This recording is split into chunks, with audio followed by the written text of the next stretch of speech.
അധ്യായം 30 1 മുതൽ 14 വരെയുള്ള വാക്യങ്ങൾ. പശ്ചാത്താപവും പുനരുദ്ധാരണവും. ഞാൻ നിങ്ങളെ അറിയിച്ച എല്ലാ കാര്യങ്ങളും അനുഗ്രഹവും ശാപവും നിങ്ങളുടെ മേൽ വന്നു ഭവിക്കുമ്പോൾ നിങ്ങളുടെ ദൈവമായ കർത്താവ് നിങ്ങളെ ചിതറിച്ച ജനതകളുടെ ഇടയിൽ വെച്ച് നിങ്ങൾ അവയെപ്പറ്റി ഓർക്കും. അന്ന് നിന്റെ ദൈവമായ കർത്താവിങ്കലേക്ക് തിരിഞ്ഞ് നീയും നിന്റെ മക്കളും ഇന്ന് ഞാൻ നൽകുന്ന കർത്താവിൻ്റെ കൽപ്പനകളെല്ലാം കേട്ട് പൂർണ്ണ ഹൃദയത്തോടും പൂർണ്ണ ആത്മാവോടും കൂടെ അവ അനുസരിക്കും. അപ്പോൾ നിങ്ങളുടെ ദൈവമായ കർത്താവ് നിങ്ങളുടെ അടിമത്തം അവസാനിപ്പിക്കും, നിങ്ങളോട് കാരുണ്യം കാണിക്കുകയും കർത്താവ് നിങ്ങളെ ചിതറിച്ചിരുന്ന സകല ജനതകളിലും നിന്ന് നിങ്ങളെ ഒരുമിച്ച് കൂട്ടുകയും ചെയ്യും. നിങ്ങൾ ആകാശത്തിൻ്റെ അതിർത്തിയിലേക്ക് ചിതറിപ്പോയാലും അവിടെ നിന്ന് കർത്താവ് നിങ്ങളെ ഒരുമിച്ച് കൂട്ടുകയും തിരികെ കൊണ്ടുവരികയും ചെയ്യും.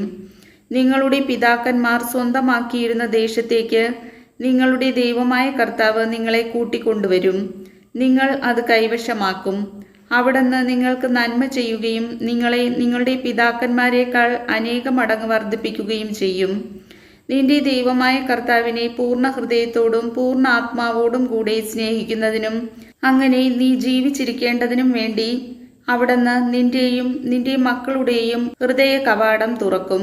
നിന്റെ ദൈവമായ കർത്താവ് ഈ ശാപങ്ങളെല്ലാം നിന്റെ വിരോധികളുടെ മേലും നിന്നെ പീഡിപ്പിക്കുന്ന ശത്രുക്കളുടെ മേലും വർഷിക്കും. നിങ്ങൾ മനസ്സു തിരിഞ്ഞ് കർത്താവിൻ്റെ വാക്കു കേൾക്കുകയും ഇന്നു ഞാൻ നിങ്ങൾക്ക് നൽകുന്ന കൽപ്പനകളെല്ലാം പാലിക്കുകയും ചെയ്യും. നിങ്ങളുടെ ദൈവമായ കർത്താവ് നിങ്ങളെ എല്ലാ പ്രയത്നങ്ങളിലും സമൃദ്ധമായി അനുഗ്രഹിക്കും. ധാരാളം മക്കളും കന്നുകാലികളും സമൃദ്ധമായി വിളവും അവിടുന്ന് നിങ്ങൾക്ക് പ്രദാനം ചെയ്യും. നിന്റെ പിതാക്കന്മാരുടെ ഐശ്വര്യത്തിൽ സന്തോഷിച്ചതുപോലെ നിന്റെ ഐശ്വര്യത്തിലും അവിടുന്ന് സന്തോഷിക്കും. ഈ നിയമഗ്രന്ഥത്തിൽ എഴുതിയിരിക്കുന്ന എല്ലാ കൽപ്പനകളും ചട്ടങ്ങളും അനുസരിക്കുന്നതിനായി നീ നിന്റെ ദൈവമായ കർത്താവിൻ്റെ വാക്കു കേൾക്കുകയും പൂർണ്ണ ഹൃദയത്തോടും പൂർണ്ണ ആത്മാവോടും കൂടെ അവിടത്തെ നേർക്ക് തിരിയുകയും ചെയ്യുമെങ്കിൽ മാത്രമേ അത് സംഭവിക്കൂ. ഇന്നു ഞാൻ നിനക്ക് നൽകുന്ന ഈ കൽപ്പന നിന്റെ ശക്തിക്ക് അതീതമോ അപ്രാപ്യമാം വിധം വിദൂരസ്ഥമോ അല്ല. നാം അത് കേൾക്കാനും അതനുസരിച്ച് പ്രവർത്തിക്കാനുമായി നമുക്ക് വേണ്ടി ആര് സ്വർഗത്തിലേക്ക് കയറി ചെന്ന് അത് കൊണ്ടുവന്ന് തരും എന്ന് നീ പറയാൻ അത് സ്വർഗത്തിലല്ല.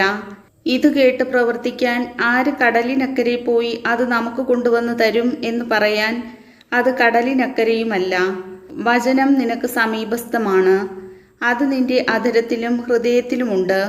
അത് പ്രാവർത്തികമാക്കാൻ നിനക്ക് കഴിയും. കർത്താവിൻ്റെ വചനം.